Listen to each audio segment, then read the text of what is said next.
Hey Raghunath, tell everyone about our Patreon community. Sure, Kaustubha. The Wisdom of the Sages Patreon community is an incredible online yoga resource.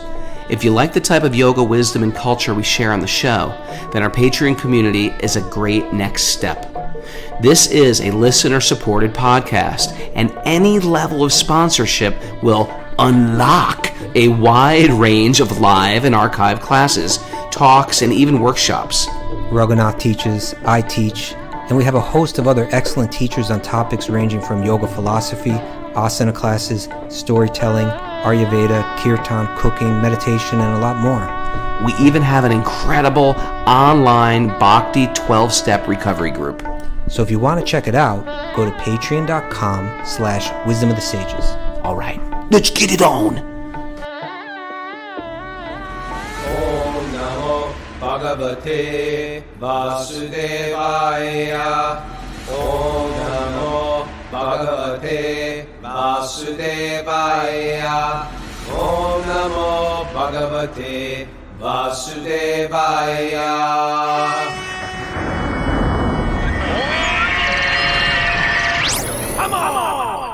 From beautiful Vieques, Puerto Rico. This is Wisdom of the Sages, a daily yoga podcast with your host Raghunath and co-host and senior educator at the Bhakti Center in New York City, Kaustubha Das. Welcome to the show. Welcome to our study of the Srimad Bhagavatam, yoga philosophy, how to live your yoga. That's a big one. Yoga off the mat. I always hated that statement, but I mean, I get it, but I just hated that. You hated it. I hate it. Okay. I hate because I'm a yogi and I can hate. Oh man, we were just discussing this interesting point before the show. I was going, hey Mara, how's the weather up there? And she's like, well, it's going to be like 54 degrees today. And there is something deeply sick inside me. Do you mind me sharing this humiliating part of myself? Share with you? your dark corners of your heart. It's beyond the corners. It's like a vignette where it's just like a tiny hole of light. It's like I was thinking she's going to say, it's 12 degrees. We're suffering tremendously. Our pipes are frozen. You know, I wash my hair. I get out of the shower. It's frozen solid. People are crying in the streets. We don't want to leave. I'm walking around in a winter sleeping bag trying to sew it into an outfit. Yeah, that's what I wanted to hear. And she's like, no, it's 54 degrees. Yeah, the crocuses are coming up. Yeah, it's tulips. It's springtime. There's bunny rabbits playing around. And part of me was like, oh, because I'm here in a tropical paradise. Yet there's a desire, a sick desire that people are home suffering. Isn't that crazy? I think we all have a little bit of that. I wanted the world to think I was the one, the smart one, the enlightened one, that I came to a warm place. It's a very, very... Oh. Raghu, come back. happy person. I'm sick in the head. You're off okay, my spiritual. I'm off my course. No, you see the fact I should be happy for others' happiness. Yeah. But the fact that you even kind of recognize that and that was a red flag to you and you said, hold it, there's a problem here, that means you're not sick in the head, Raghu. It means you're a good person. Thank you, my friend. I'm working on it. Para dukkha dukhi. If someone's saying, oh, it's 12 degrees here, my heart should go out and say, oh my God, I'm so sorry. I hope you're okay. Right. I hope your pet's, your sheep's water dish didn't freeze up. Oh, God, please. What could I do for you? I got a good story for you, a nectar nugget. Can I share? Yes, please. It's a nugget of nectar. Okay. All right, check this out. So the Swami was checking up on the brahmacharis, on the students. This is just a story, or are you talking about someone specific? It's a story. Okay, it's a fictional. story. It's a story. Okay. Well, who knows if it's fictional or not. Okay. But anyway, he's going to the students. He says, okay, he's checking up on them. How's your studies going? And the first student says, tell me, what is the goal of yoga? And the student started like flicking through his pages very quickly of the books he was studying. He says, well, there's a energy in the body stored in the lower chakras, and due to proper breathing techniques, it must be lifted through the Shushumna. And when you get to the crown chakra, and he started going to this very verbose explanation of the yoga system. And the Swami said, go back to your study. And he went to the next one. And this guy was a little bit more educated. He says, so tell me, what is the essence of all your study?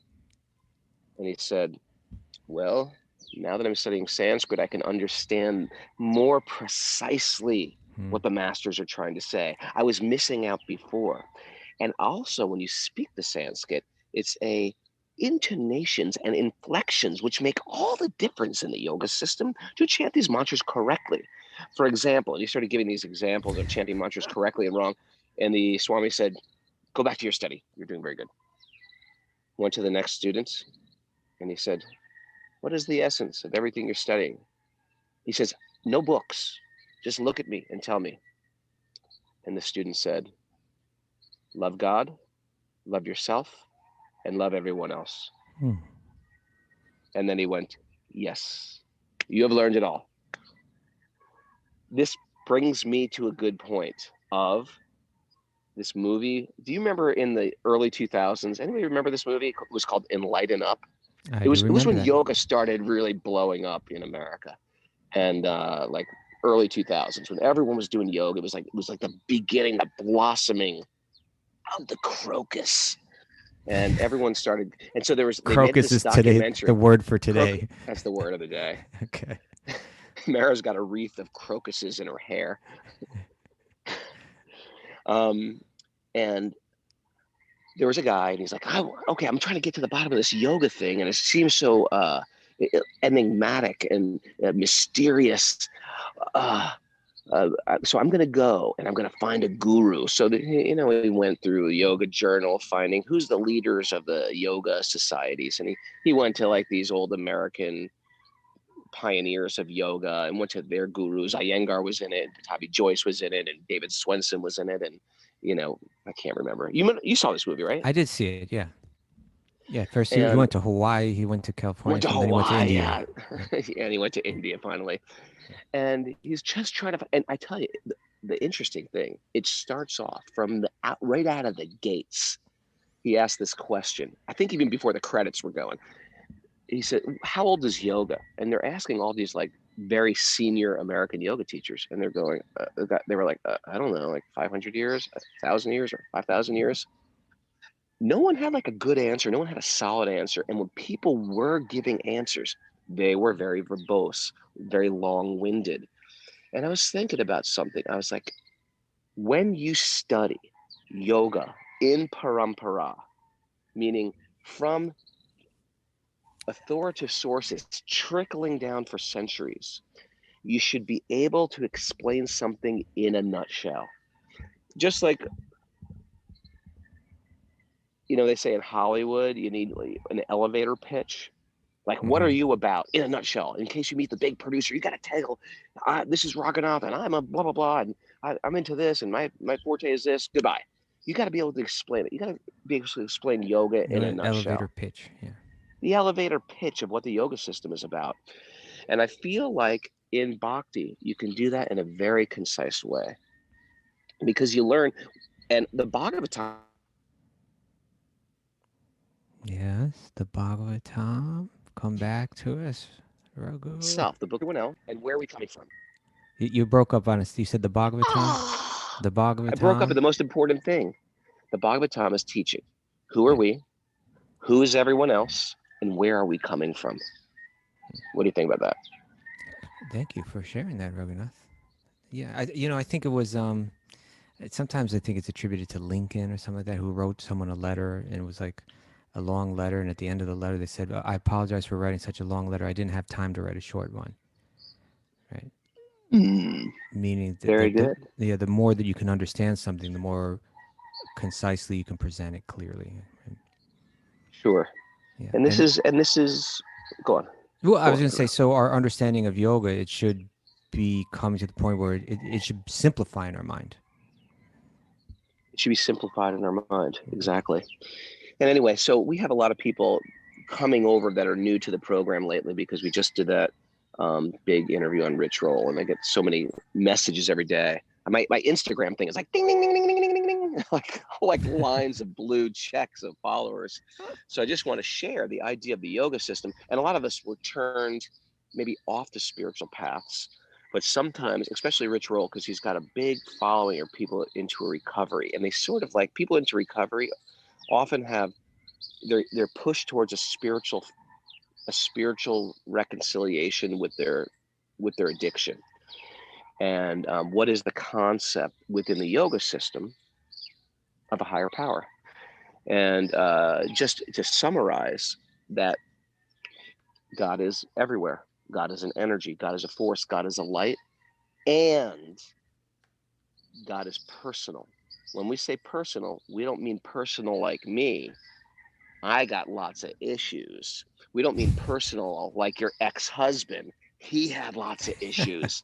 We mean personal like a perfected being, otherworldly being, who happens to be a charming young cowherd boy. Now that might sound crazy, but if God can be anything, why not a charming young cowherd boy? So there's a personal facet of God who's both majestic and adorable. And then there's God as an energy. And then there's God within the heart. And according to the proclivity of the follower, God will manifest in a different way. Proclivity. What do you think? Yeah, the proclivity. Okay. Yeah, in other words, depending on how we approach God, God will reveal. Proclivity. Proclivity. Yeah. That's 4-syllable. Crocus. Mary's keeping count of every 4-syllable word I use. Yeah, I like that. And as a matter of fact, you know what I wanted to do today? So you were discussing the different way, like God is everywhere, or understanding God within the heart. I want to go there today because we spoke a little bit about that yesterday. So why don't we go to how that kind of trying to understand how quote unquote God can be present everywhere, how God could be perceived everywhere, and how that affects the individual, right? The yogi. Yeah. Right. Okay. Yeah. So you want to chant some secret mantra? Look at you. You look like you're it's a beautiful tropical. You are enjoying Sitting it. You outside got a it better Catholic than us. church. Is You that know what what? it is? I turned a corner. I was struggling.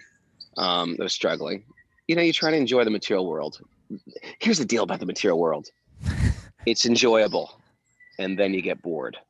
Even if you've got everything, you get bored quick. Mhm. What you really need. That my big takeaway from this trip, which I love this. You know, I love being with my family. It was a beautiful time, but we need a service in this world. We need service to sink our teeth in. We need to feel like we're contributing in this world. Or you can be in paradise and be miserable. Or you can be in a ghetto. You can be in hell, but you feel like, hey, this is my contribution. I don't care what's around me.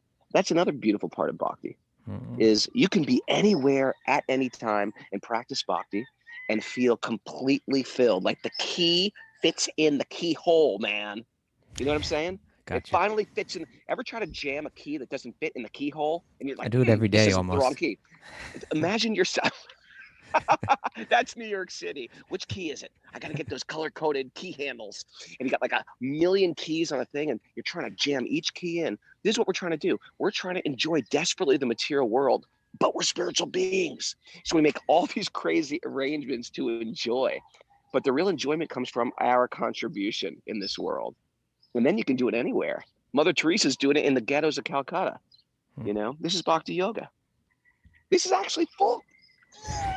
This is full circle of our verse and our purport today, Kaustubha. Well, Right? yeah. I mean, I don't even know if we're going to read that verse today, but let's see. Oh, come on, that was so good. No, Okay, it is good. Yeah. let's go. Let's You go. got some more scientific journals? How about Mara? How about Well, I yesterday? want to go back to when that Kaustubha scientific journal. busted out those scientific journals. I was so impressed. It's like 5 a.m. for the whole world, and Kaustubha's like studying science journals. Who are you, man? I want to go back to that journal today. So why don't you chant the mantras and we'll dive right in. Okay. Ready? Narayanam namaskritya naram chaiva narottamam devim saraswatim vyasam tato jayam mudiraye. Before he started the Srimad Bhagavatam, which is the very means of our conquest, one should offer respectful obeisances to the Supreme Lord Narayan, unto Narayan Rishi, the supermost human being, unto Mother Saraswati, the goddess of learning, and to Srila Vyasadeva, the author. Nasta prayeshu badreshu nityam bhagavat sevaya bhagavati uttama shloke bhaktir bhavati naishtiki. By regular attendance in classes on the Bhagavatam and by rendering service to the pure devotee, all that is troublesome to the heart will become eradicated, and loving service to the transcendent Lord, who is praised with transcendental songs, will be established as an irrevocable fact. Om Jnanatamarandasya Jnananjana Shalakaya Chakshurunmilitam Yena Tasmai Shri Gurave Namaha. I offer my obeisances to my teachers who have opened my eyes with the torchlight of knowledge Torchlight today. as I was born in the darkness of ignorance. I liked yesterday's explanation. I look at the picture of my guru and say, thank you, thank you, thank you. Thank you is a powerful word, man. You say thank you. If thank you is your mantra, that'll change your day. You want to change your day today? Walk around saying thank you to people. Thank you. Call up people. Thank you. Mom, thank you. Brothers, sisters, thank you. Boss, thank you. Kids, thank you. That's the mantra, Mara. Write that down. Mantra. She's like taking notes. Okay, Got it. Thank you. Thank you, Thank you. Raghunath. Kaustubha, thank you. Thank you for your Raghunath. scientific journals. Let's get into this. Okay. What you got for? So we read, we read a verse yesterday about how Lord Vishnu is the seer, right? And we compared that to how the Yoga Sutra speaks of the soul or the Atma as the seer within the body, right? Because our consciousness is spread throughout our body. We could be called the seer, the feeler. Really, the feeler is maybe be the real one, right? Because it's through that tactile sense that our consciousness is spread throughout the entire body. So as our soul gives life to and spreads consciousness throughout our body, so Krishna or Vishnu, Krishna in the form of Vishnu spreads his awareness and consciousness throughout the entire universe. And this is the point that I really want to discuss today, is that if we can you want to talk about yoga off the mat, right? This is yoga off the mat. It means coming to this realization. If one can actually perceive this, and that means you have to cultivate that awareness. You have to begin to practice that awareness. You have to try to see it day by day by day and deepen that awareness. What does that do for the individual, right? How does that affect our relationships? How does that affect our happiness? How does that affect, our ability to be a force of good in the world?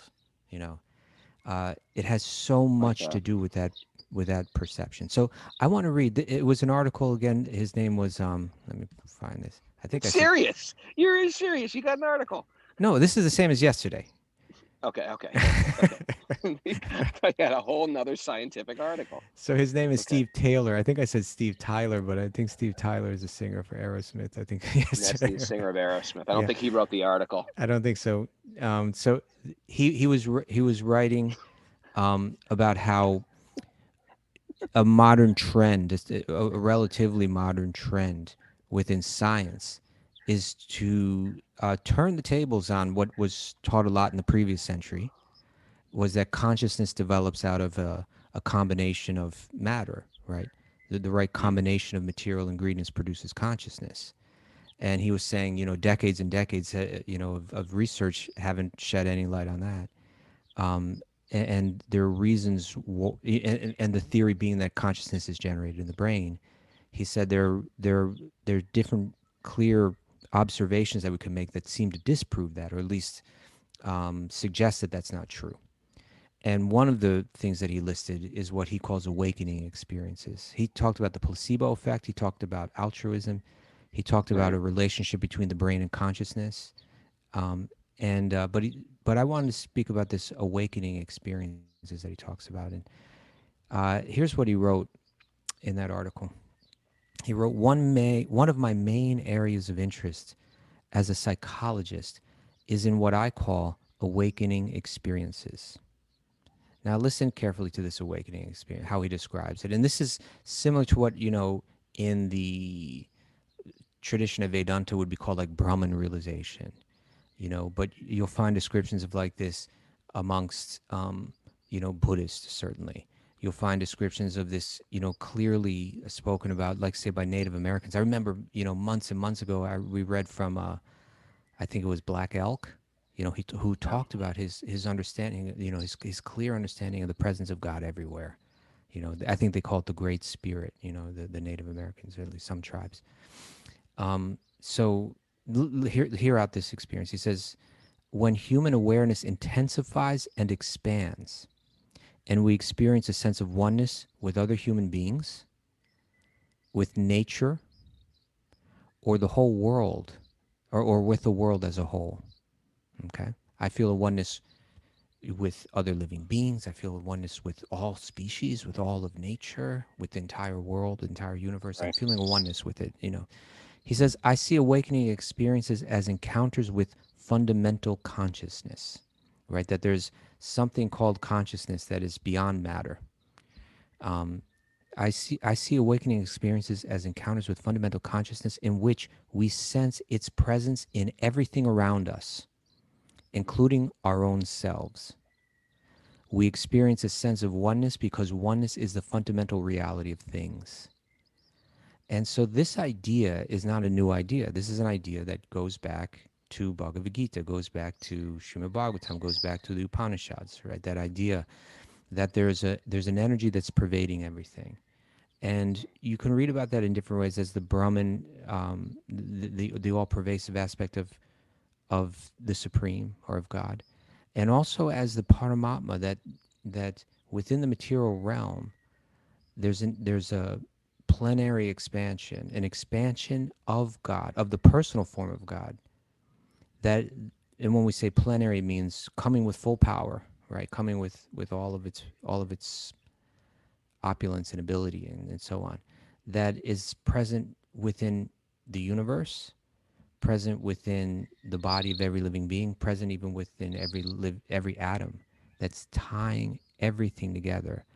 And we are made of that energy, and we can connect and feel a oneness with that energy. And so we read yesterday from the Bhagavad Gita, really crucial verse, right? Because this is a verse, these two verses that I'll read, these describe the Ashtanga yogi, the yogi that goes off to the forest and sits alone and settles their mind and is able to go very deep within and enter into a state of trance called samadhi, and what they realize in that state, what they experience. What was the point of going out there and sitting silently and meditating for months or years, is that they would have this experience. And more is listed in this, but this is kind of where it kind of concludes. Krishna says in 6:29 and 30, a true yogi observes me in all living beings and also sees every being in me. Indeed, the self-realized person sees me, the Supreme Lord, everywhere. And then this crucial verse, because this is, to me, I love this verse so much, Raghunath. This is my theory, and I'm not learned enough in like, say, the four Vedas to say this with complete confidence, but I say it with a lot of confidence. I say it with a pretty good amount of confidence. That up until this point in the progression of the Vedic literature, when it talks about like worship of the gods, it's Right. always about like, I respect you and then you provide me what I need. Yeah. But we never hear, like, say, Agni, the god of fire, like if you do the sacrifice, and the rituals to satisfy the god of fire, and then he provides, the god of rain. But you never hear how they, like, does that mean anything to Agni? Does it mean anything to Indra? Like, are they touched by it? How do they feel about us? Or are they It's a just kind of like, transaction. It's yeah, like a metaphysical Amazon Prime. right. So, You like that? You keep it. You yeah, like that? You keep it, it gets. Kaustubha. I'm gonna keep that one in my back pocket. So this is what he says, and then for one who sees me everywhere and sees everything in me, for one who gets that consciousness, feels that oneness, Right. has that what do you call that, awakening experience? He says, I am never lost. So like that's really cool. Like, in other words, I could feel that all the time. But then he goes further. He speaks from his Yeah. own heart, right? And he says, nor is he ever lost to me. So the Right. bhakta, the practitioner, saying, "I'm never lost. He is never lost." Wait, Krishna is saying this Krishna saying, for one who's saying this. For one, for one one who's who has practicing that this, experience, that one who sees God everywhere. he's seeing divinity everywhere, and and the person is always connected. But Always connected. Krishna putting on this caveat, and now I can never. Now this person is within me, and I can never forget him. Yeah. It adds that personal, very sweet, very Very sweet sweet. caveat to the whole It's relationship. Yeah, it's where That that personal form of God becomes personally vulnerable, right? Like, I can't it's stop thinking of you. like you meet a person sometimes, and then but there's some people you meet, they do something, they give you a special gift or make you a special meal, and it's due to some sweet exchange like that that you never forget that person. Yeah. You've met so many people in your life, but this person, it was a very special exchange. Krishna is that person that when you connect with that higher power, they're all high. Agni is a higher power, Indra is a higher power, but it's all transactional. You're asking for something in return. But these Jnana yogis, as they develop this connection in relationship, and then they start to seeing they want a more personal relationship. And as you get into bhakti, that's why all these things are ultimately meant to lead you to bhakti. It's not like we're doing jnana for the sake of jnana. We're doing jnana for the sake of bhakti. They're actually connected all to, and that's why a real bhakti master will see, okay, jnana yoga, and sometimes they'll even call jnana yoga bhakti yoga because they understand this is where we're going. We use that Yeah, example. yeah, If you're yeah. driving to LA and you're stopping in Scranton, you can't say yeah, we're here. I am on my trip to Scranton. You're not on a trip to Scranton. You're on a trip to LA. You're stopping in Scranton. So these are all rungs on a ladder, which is loving connection. That is the home run. Loving connection is the home run. It's not just like, I want to be mindful. For what? Why do you want to be mindful so much? For what? Mindfulness. I'm sick of it. I'm sick of everybody being mindful. There's a lot of evil people out there who are mindful. Come on, right? What that's what you're saying reminds me of another Bhagavad Gita verse. Don't be Bahunam. mindful. Is No, that one? not Is that that it? one. That's another one. It's Bahunam Janmana Ante. At the end of many births and deaths, right? Bahunam Janmana Ante. Yeah. Gyanavan, the Gyani who's achieved Gyana, who has deep insight and knowledge, Gyanavan Mam Prapadyante, they surrender unto me. Mm. Vasudeva Sarvamiti. They see Vasudeva or Krishna as everything. They see him in everything. Or you could also interpret that as like he becomes everything to them. Right? Vasudeva Sarvamiti. Samahatma Sudurlabha. Such a great soul is very rare. If you're listening on Spotify, I just gave Kaustubha an Indian head bobble, meaning yes, yes, yes. That is a beautiful verse. Yeah. It takes births and deaths to get to that point, right? Yeah. It takes lifetimes of lessons, practically speaking, to get to that Particularly point. on the path of Jnana Yoga, which is a very difficult path, which is a slower Sure. path. We were discussing this in our Bhakti 101, where at the beginning of the 5th chapter, Krishna is describing there's the path of Arjuna asks the path of Jnana Yoga, and specifically the path where you renounce the things of this world and wander off, karma sannyasa, where you give up your social roles and so on, or the path of karma yoga, where you engage with the world, and you connect with God through your service. Which path's better? He asked that question literally like Mm. that. Which path is better? And Krishna will literally say that. He'll say that they both lead to the same path, same place, but the path of karma yoga or bhakti yoga is better because it's easier and because the results come quicker. He Mm. literally says that. It's Most of it's not us, sectarian, but it's just it's an objective, observation. I was thinking about like in baseball, most of us are like batting 0-2 as far as like our connection with higher power. It's Mhm. like um, we've had in vulnerability and love, which it takes to master this whole system, vulnerability and love. we've struck out oftentimes in personal relationships. We're like, oh, it was like, I've had a broken heart. This person killed me. I gave them everything and they completely left it. He cheated on me. She broke up with me, whatever it is. They write songs Or about it. they write a lot of good songs about that. Almost a third of all Most of them. songs are written about that. And then, of course, relationships with a personal God, the concept of my higher power. Then we start to get a sour taste in our mouth of the institution of religion or the dogma of religion, or we had some creepy priest in our life or creepy whatever it was. And so we're 0 and 2 as far as personal relationships. And here is Bhakti saying that actually it takes vulnerability in relationship, but so sometimes we retreat and we go into this path of everything is God, it's all God, God is everywhere, but you have to get back into that vulnerability, and that relationship actually is very, very sweet. And that's the relationship ultimately with Krishna. You do train yourselves back to see that everything is God, but that there is a personal deity behind it all, and we actually have a relationship with that personal deity. We just forgot and we're fearful to move forward. And Krishna's saying, don't worry, I won't bite. And that's why that form of Krishna is so like, it's so, the form of Krishna is so like non-threatening. He's a little child. He's a charming little child. I would imagine that psychologists or psychiatrists, as well as like self-help experts or 12-step kind of people with experience in that, will say that it's only when you actually reach a point of personal vulnerability that things start to open up, like in terms of, say, a relationship, right? That's where it Yeah, becomes deep, is where, you can put up your facade, but at a certain point you have to reveal yourself and you reveal your own vulnerabilities, and that's where the relationship really becomes real or takes off.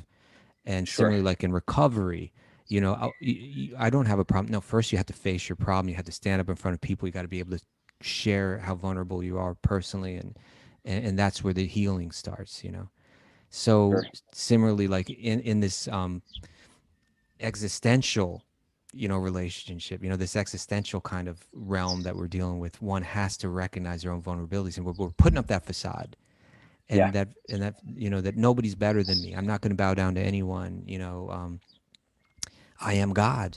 And you can have a certain level of realization, but until you let go of that facade, you don't really get into the deeper esoteric aspects of spirituality. gotta be vulnerable again. Jeez. Yeah, you do. You do. Sorry. Okay. So now I wanted to read a bit, following up on those verses from the Gita, seeing God everywhere and everything in God, and uh, how that's laid out in terms of understanding God within the heart of every living being. Okay, because I'll be honest with you, as a Bhakti-yogi who's practiced in a lineage that focuses on that esoteric side, Krishna, sweet baby Krishna, wandering in the transcendental force in the spiritual world, with loving relationships, in all kinds of beautiful varieties. That esoteric spiritual understanding is my focus and my goal in life. But as I get older, I realize that my ability to become deeply absorbed in that and truly understand it, it's I can understand it intellectually, but Mm, in order to have deep realization of it, I need to really have these more fundamental spiritual understandings. For instance, seeing God everywhere and seeing God in every living being, so that I can move through this world actually without a drop of animosity towards any living being. If mm. I could achieve that, then I think that esoteric side will open up to me, because I'll be able to deeply absorb my mind, because my mind will be free, you know. And so here's the 13th chapter, and it's describing how, sometimes in more figurative language and sometimes in more literal language, how the Paramatma, the Supersoul, that manifestation of God that sits next to the soul in the body of every living being and every living animal and every plant, every human, how one can perceive that. So text 14 of chapter 13 reads, everywhere are his hands and legs, his eyes, heads, and faces. He has ears everywhere. In this way, the Supersoul exists, pervading everything. Text 16. The Supreme Truth exists outside and inside of all living beings, the moving and the non-moving. Because he is subtle, he is beyond the power of the material senses to see or know. Although far, far away, he is also near to all. He is the source of light in all luminous objects. He is beyond the darkness of matter and is unmanifested. He is knowledge. He is the object of knowledge, and he is the goal of knowledge. He is situated in everyone's heart. Thus, the field of activities, the body, knowledge, and the knowable have been summarily described by me. Only my devotees can understand this thoroughly and thus attain to my nature. Then in text 23, he says, in this body there is another, a transcendental enjoyer, who is the Lord, the supreme proprietor, who exists as the overseer and the permitter, and who is known as the Supersoul. One who understands this philosophy concerning material nature, the material energy, the living entity, the soul, and the interaction of the modes of nature is sure to attain liberation. They will not take birth here again, regardless of their present position. Now he talks about the four ways where one tries to gain this vision or perception, understanding God being everywhere, but God being within my own heart. And he lists four different paths of yoga. He says some perceive the Supersoul within themselves through meditation. That's Ashtanga Yoga. Others through the cultivation of knowledge. That's Jnana Yoga.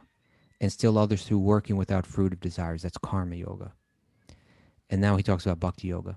Again, there are those who, although not conversant in spiritual knowledge, begin to worship the Supreme Person upon hearing about him from others. Because of their tendency to hear from authorities, they also transcend the path of birth and death. And now this is the vision that they get.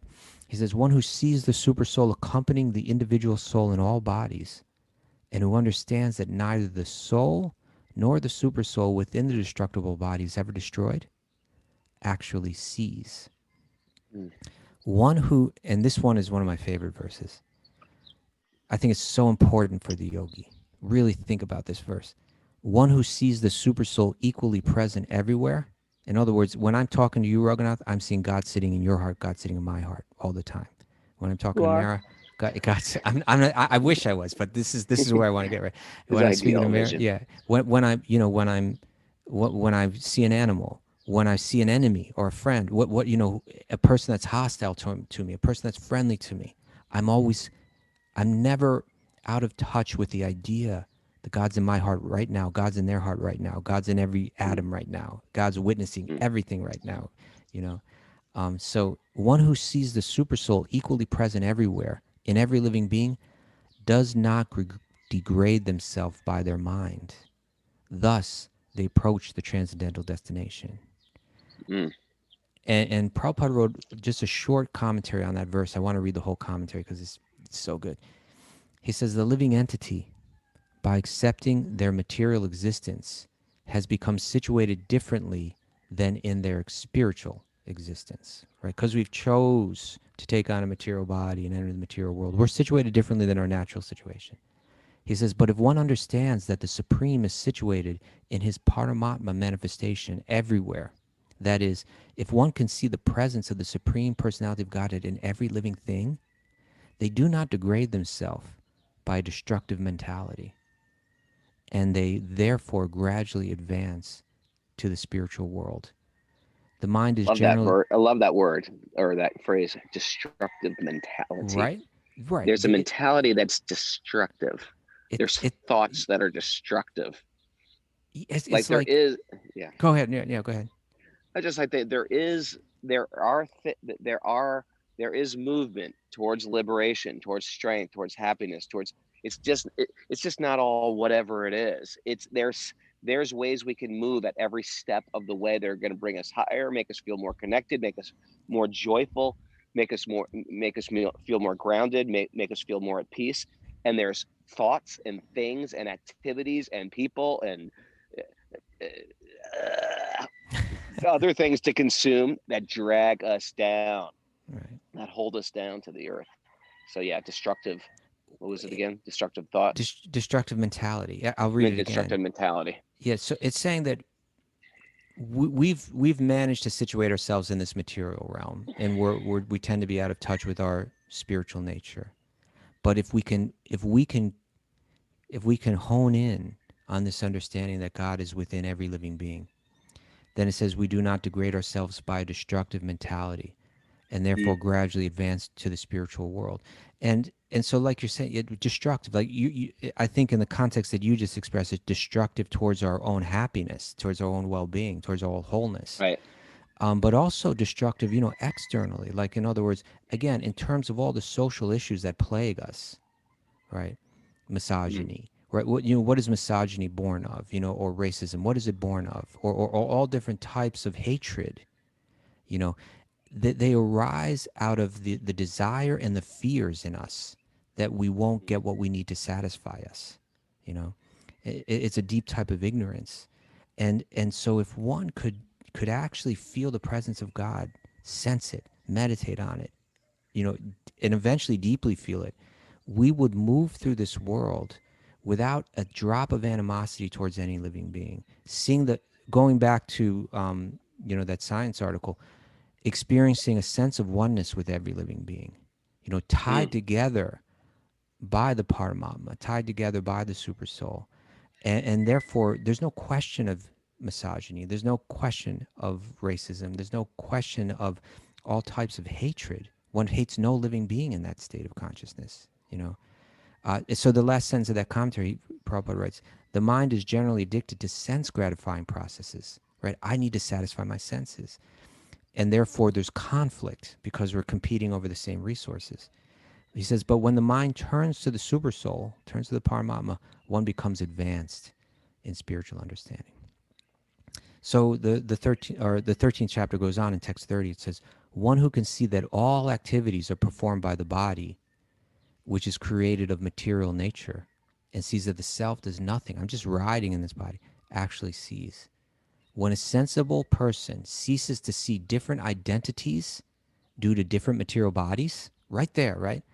Like, it's not like I'm white and you're black, I'm man and you're woman, or even I'm human and you're animal, all right? When a sensible person ceases to see different identities due to different material bodies, we're all of the same spiritual identity, right? This is And real vision. This is yeah, the goggles we're supposed to be wearing. yeah. Or otherwise, we're seeing through goggles of men and Well, women, or goggles of people I like, or people I'm attracted to, people I'm not attracted to. And you could expand that into an animal species. Like, I love these type of animals, but these type of animals are commodities, or right, these type of animals are an infestation, right? right, We right, talk about an right. infestation of rodents. We don't talk about an infestation of bunny rabbits. We talk about, right. So because there's a speciesism as well. I love this living entity, but this living entity is grotesque, Or this one I so there. kill for my pleasure. This one I just hunt because it's fun to hunt Yeah. things. Right. Yeah. Okay, so again, when he says, when a sensible person ceases to see different identities due to different material bodies and sees how beings are expanded everywhere, they attain to the Brahman conception, that oneness that was spoken about in that article, that awakening experience. Mm. He says, O son of Bharata, or Arjuna, as the sun alone illuminates all this universe, so does the living entity within the body illuminate the entire body by consciousness. And now to your goggles. He says, those who see with the eyes of knowledge, right? The term is This is the Jnana Gita. Chakshusa. I was gonna say that, but I was like, I don't want to be Mr. Sanskrit guy. No, hit I it. didn't realize that's where we are. It's the Jnana. Yeah. Well, I don't know the whole verse, but it's the Jnana Chakshus verse. The Jnana eyes, Chakshusa. the Jnana Chakshus, the eyes. I did a rough Raghu translation to the spiritual goggles, but That's it's right. the eyes of knowledge. The eyes of knowledge. Those who see with the eyes of I'm knowledge. on it today. That's what I'm telling you, man. So those who see with the eyes of knowledge the difference between the body and the knower of the body, right? I'm not this body. I'm the knower of the body. I'm the soul within, and can also understand the process of liberation from bondage of material nature, attain to the supreme goal. All right, that's Yep. the goal of yoga. That's where it's all heading. Okay, so that's 13. I tell you something. If we want to go deeper into yoga, you want to guaranteed read the 13th chapter of Bhagavad Gita, read the 15th chapter of Bhagavad Gita, and meditate deeply on it, and Mary, try to you try know to the wear name of these the goggles. 13th chapter? Don't look down. Don't look down. You don't think I'm looking at you guys right now? I got a phone here too. She's like, Nature, Yeah. yeah. the enjoyer in consciousness. Something Boom. like Look that. down. She looked down. She looked I down. did. Okay. She's trying to play it off like True. looking up nature. She's got a mirror on the ceiling. Nature, the enjoyer in consciousness. Nature, that's everything out there. The Material energy. enjoyer. That's the enjoyer. that means God, the Paramatma, in that sense. Yeah. The Purusha. Yeah. Right. And consciousness, that's us. That's us. Our conscious self. Yeah. Okay, now chapter 15. What's the title of chapter 15, Raghunath? You got nowhere to Yoga look. of the Supreme Person. That's right. Did you write a song about I that? got that. I did not. Okay, But it was maybe one I'll of those. do. It was one of those chapters I memorized back in the day. There's 20 verses, right? Yeah, It's a short Purushottama chapter. Yoga. Yeah, Purushottama Yoga. So here's verses from chapter 15, and again, it's talking about. It's interesting because at the end of that, we read some verses from the 6th chapter, but that it came in the context of Ashtanga Yoga, going off to the forest, sitting alone, Yeah. controlling the breath, controlling the senses, going deep within, learning to concentrate the mind, going into deep states of meditation, ultimately entering trance, and then feeling God within oneself. But when Arjuna hears that, he says, I can't do that. It's too hard to do. The mind's more difficult to control than the wind. And Krishna says, that's okay. And he ends the 6th chapter with a very important verse where he says, actually, the yogi that's always meditating on me within, that has faith in me, that worships me with their heart and love, I consider that person to be the most advanced yogi of all. We should quote. Let's quote that. Put that up on the chat board if you're listening on Zoom. Everyone should know this verse. 647. This is the culmination. You want to know about yoga? This is the culmination of it all right here. You want to know what the goal of yoga? What's that elevator pitch about what a yogi is? And don't give me some other explanation you read in Yoga Journal or wherever else. This is it. Okay. The Gita itself is teaching you it right now. You can have it right now. I'm not making it up. I'm not that smart.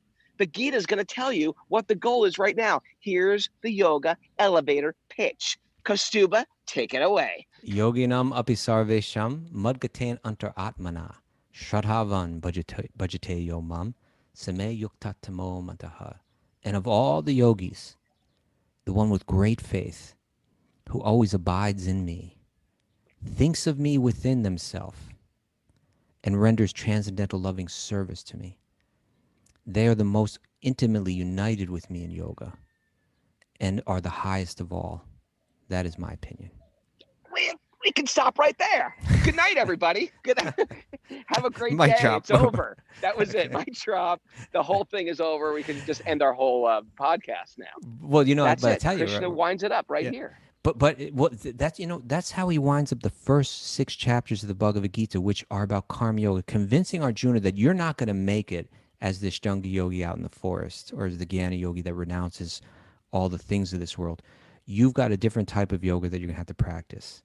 And I think it's safe to say that everybody listening to the show is an Arjuna person. In that sense. Meaning they've got a mission in this world. They're doers in this world. They're active in the world. They've got families in this world. It's a very rare soul who's going to wander off into Nowhereville forever and spend their whole life there in meditation. They're going to be working in the worlds. So some yoga systems or yoga lineages will call them karma yogis. But Prabhupada in our tradition, because we're understanding it's New York to LA, it's not stopping in Scranton, we'll call those karma yogis Bhakti yogis also. Yeah. And so Krishna's he'll play with different terms, but clearly we can see that there was a point that Arjuna reaches at the end of the 6th chapter where he gets the message that Krishna was giving since back in the 2nd chapter, that your yoga will be embracing your social roles and doing them with knowledge and detachment. right? Mm. But he was always hinting, but you can do it for me and connect with me. And so when Arjuna finally realizes, Krishna lays out the whole path in the 6th chapter, and Arjuna looks at it and says, I can't do it. It's too hard for me. My mind Then isn't so peaceful and detached.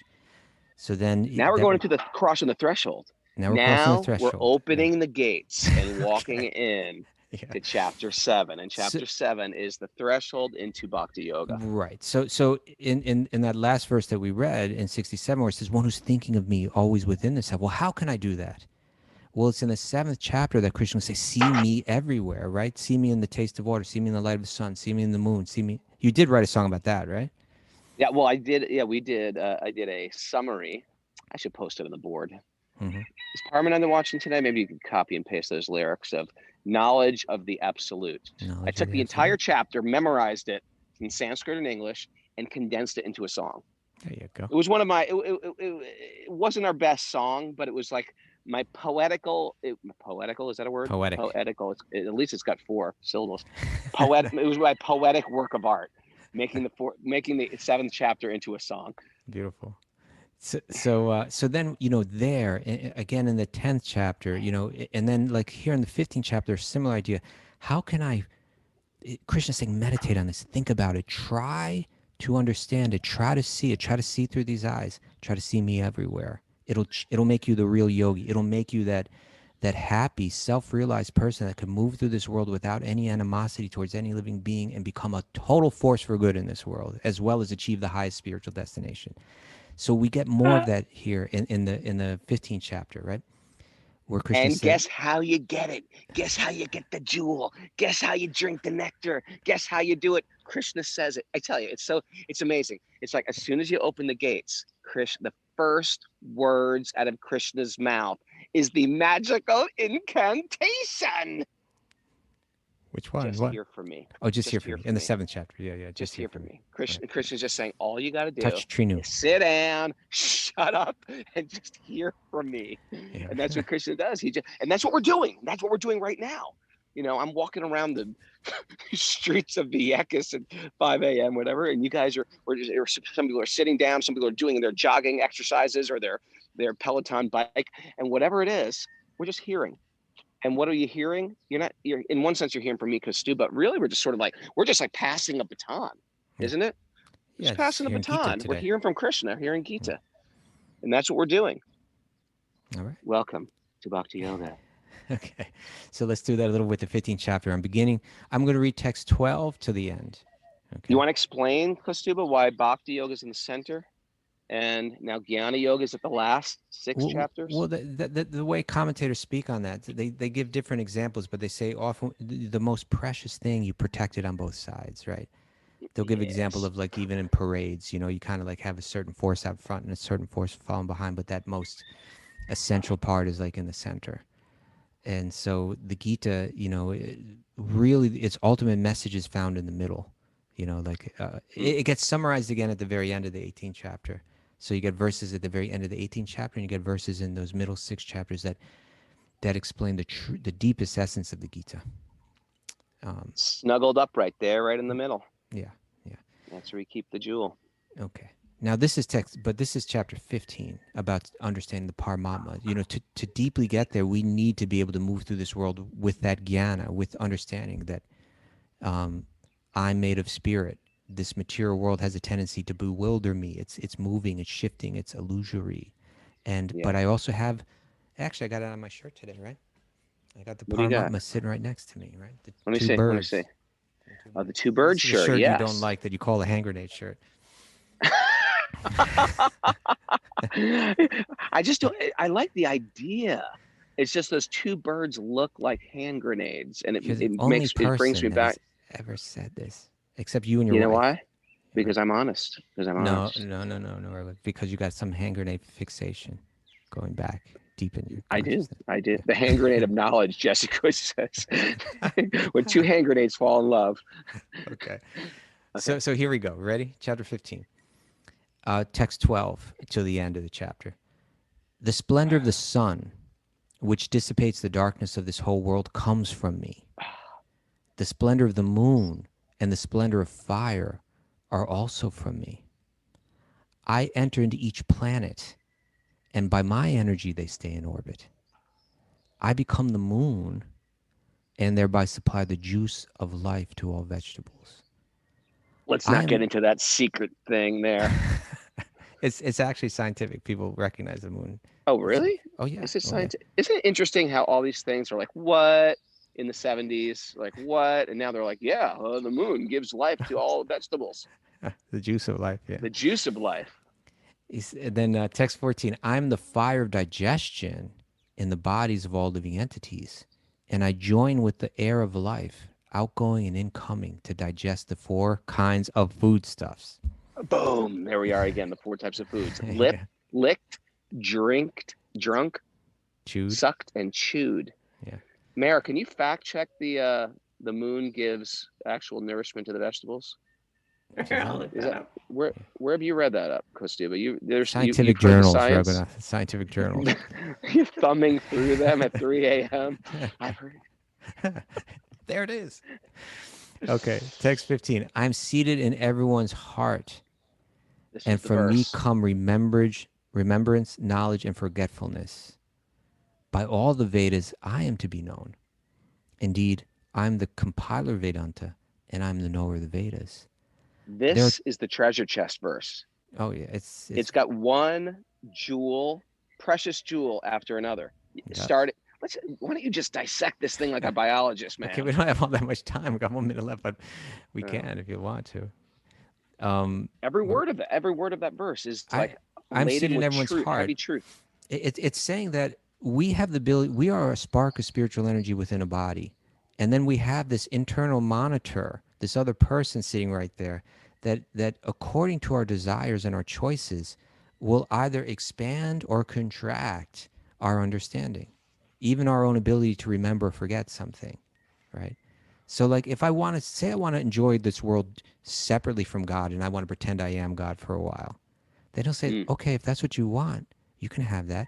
Let me just retract some of your remembrance of the truth, and you can go deeper into illusion, mm. and then you can play out that role. Yeah. But in that realm, there's going to be pleasure and pain, and hopefully you'll turn back to reality, and take the red pill instead of the blue one or whatever. It's like that. So he's saying, from me come remembrance, knowledge, and forgetfulness.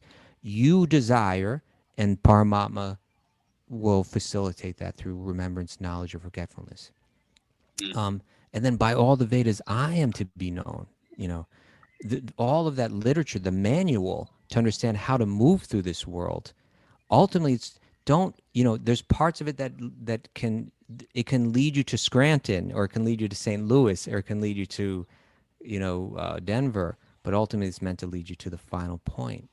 It's Mm. so like the Vedas may lead us to material enjoyment. They may lead us towards relief from material suffering, the Mm. karma and jnana, but ultimately it's meant to lead us to the deepest spiritual love, and that's connecting to Krishna. So he says, by all the Vedas, I am to be known. That's where they're all leading. Indeed, Okay. and indeed, he's the compiler of it all, and he's the knower of it all. So then the chapter wraps up like this. He says there are 2 classes of beings: the fallible and the infallible. You could say those that are in illusion and those that aren't, right? In the material world, every living entity is fallible, and in the spiritual world, every living entity is called infallible.